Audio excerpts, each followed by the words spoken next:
So I really just try to be positive. I think I just try to inflict like positivity on people, just to be happy and, you know, look at the bright side. You know, that hurts me sometimes because sometimes you might overlook a lot of things trying to see positive when it's the negative slapping you like right there in the face. So what is a relationship deal breaker for you? I don't know, like when I think about deal breakers in a relationship, I want to say that I have certain deal breakers, but you really don't know until you're there. Like, if you never get cheated on and you're like, oh, if a man cheats on me, I'm leaving. And then you end up in a situation and you're like, you don't know, you know, if you're going to leave or not. But I would say cheating, just because I've been through it and I don't want to put myself through it again.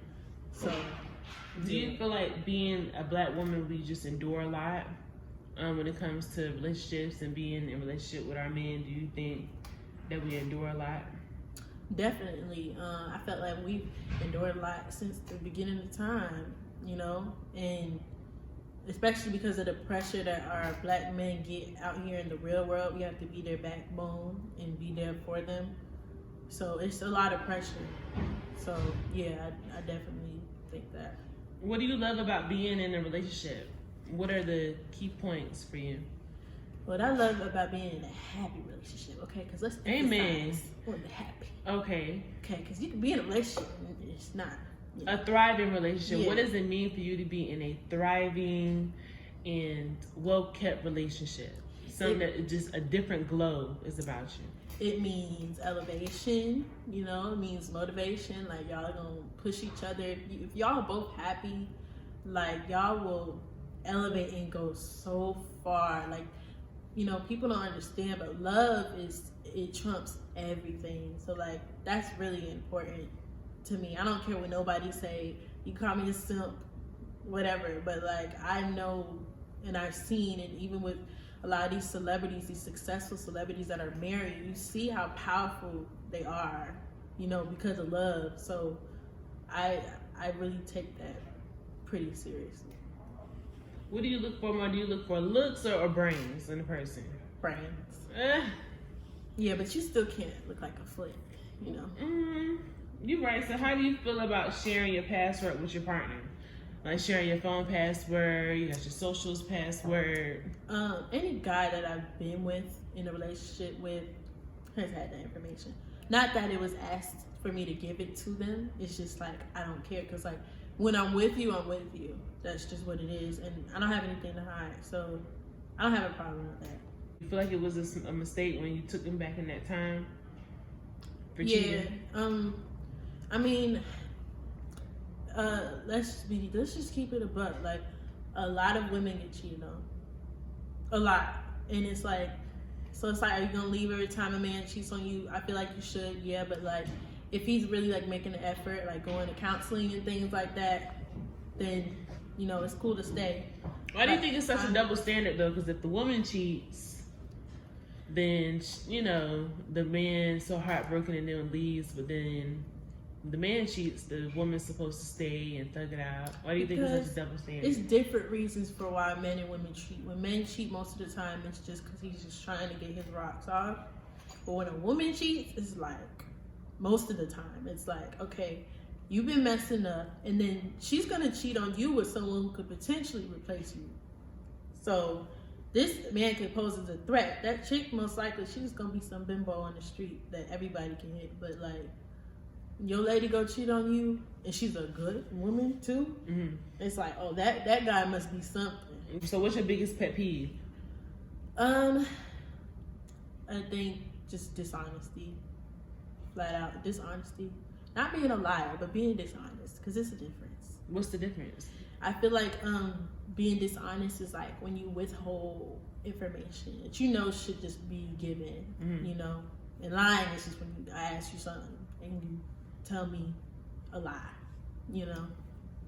So what are some learning lessons going forward, and just because nobody's looking for a relationship, because I hate that. What are you looking for? But when it comes, when do you know you found the one? What feelings are you looking for?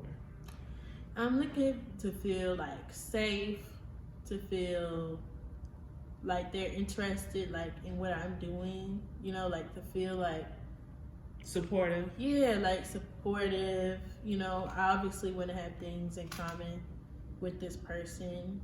Definitely need you to be like affectionate because I do my love languages, and like my number one love language is physical touch. So like I'm super affectionate. So yeah, those kind of things I really love and look for. What lessons have 2020 taught you? 2020 taught me to be prepared. I think it taught all of us to be prepared. And maybe to like, when I invest in a business in the future, to invest in an essential business because they're always going to be here, you know, no matter what. And it also taught me more about family, you know, being able to spend more time with my family, my son, you know, being in the house. 2020 taught me a lot. It was a bad year for a lot of people, but it was a more maturing and a good year for me, pretty much. So which accomplishment are you most proud of thus far?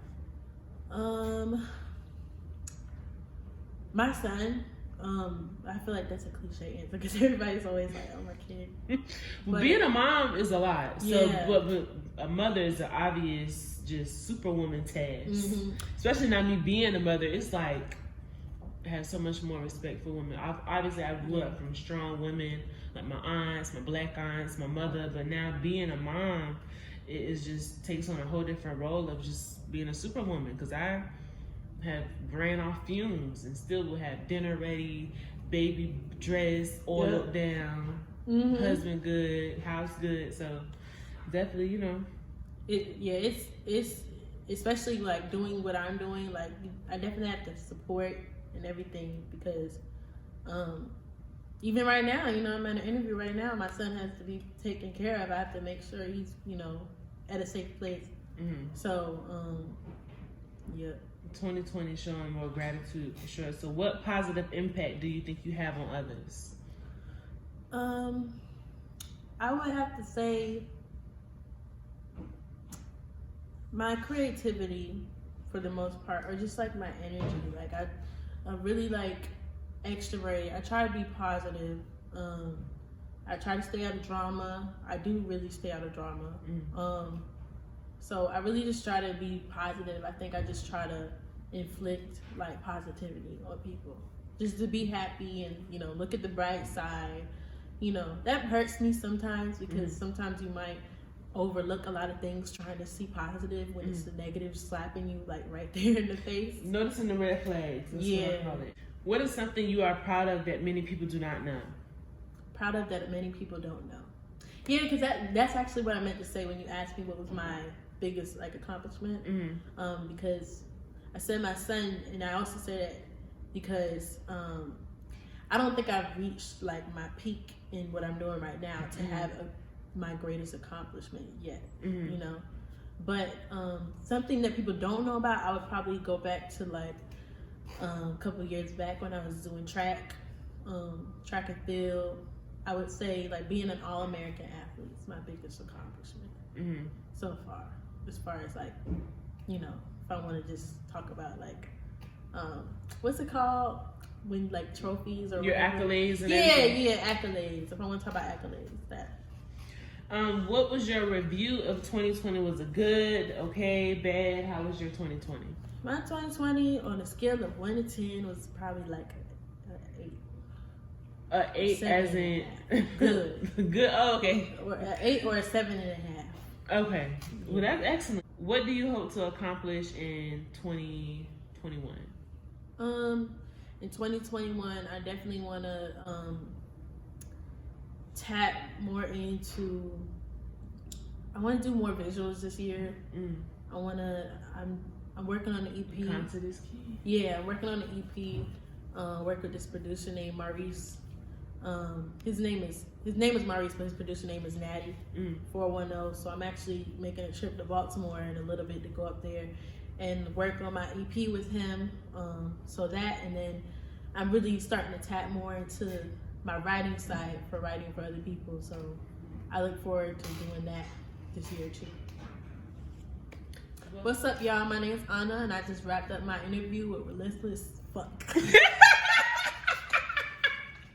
Used to do bloopers. What's up, y'all? My name's Anna, and I just wrapped up my interview with Relentless Humble Hustlers with Daja Star. I almost called you Deja. I know your name is Daja, right? Daja. Okay, all right.